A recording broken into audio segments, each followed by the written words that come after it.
ఈరోజు మా ఉమ్మడి నల్గొండ ప్రాంతానికి బునాదిగాని కాలువ, ధర్మారెడ్డి కాలువ, పిలాయిపల్వ కాలువకు ఒక పెద్ద మనసుతోటి ఇరిగేషన్ శాఖ మంత్రులు మా ఆలేరు జలదాత ఉత్తమ్ కుమార్ రెడ్డి గారు కేటాయించినందుకు ఆయనకు రెండు చేతులు జోడించి మా ప్రజల పక్షాన ప్రత్యేక ధన్యవాదాలు తెలియజేస్తున్నాం అధ్యక్ష. గతంలో కాంగ్రెస్ పార్టీ చేపట్టినటువంటి ప్రాజెక్టుల ద్వారా మా ఆలేరుకు నీళ్లు వచ్చేది ఉన్నా కానీ అక్కడ తపాస్పల్లి కానీ అక్కడ నవాపేట 10 ఏళ్ల నుంచి ఒక చుక్క నీళ్లు రాలేదు. ఒక దిక్కు అటు ఖమ్మం ఇటు నల్గొండ కొట్టుకపోయినా మా ఆలేరులో తాగునీరు కూడా సమస్య ఉంది అధ్యక్ష.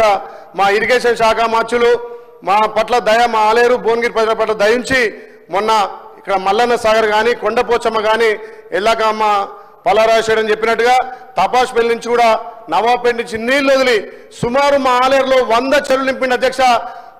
ఆ చెరువు నింపేందుకు మా ఉత్తమ్ కుమార్ రెడ్డి గారి మినిస్టర్కు ప్రత్యేకంగా ధన్యవాదాలు తెలియజేస్తున్నా. ఇంకొకటి అధ్యక్ష, ఇవి శాశ్వతంగా కావు.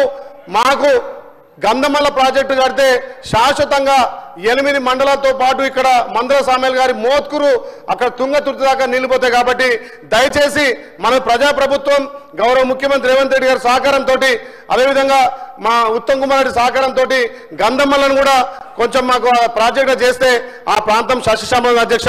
ఇంకొకటి అధ్యక్ష, ఏదైతే మిగిలిపోయిన కాలువలు అక్కడ మిగిలిపోయిన కాలువలు కొంచెం కంప్లీట్ చేస్తే రాజాపేట మండలం వెనుకబడ్డ మండలం అధ్యక్ష.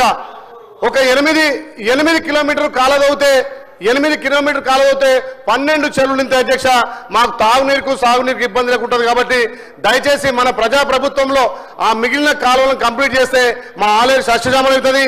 ఇప్పటికే మా ఆలేరు ప్రజలకు మా ఉత్తమన్న గారిని ఒక దేవుళ్ళకి కలుస్తున్నాం అధ్యక్ష.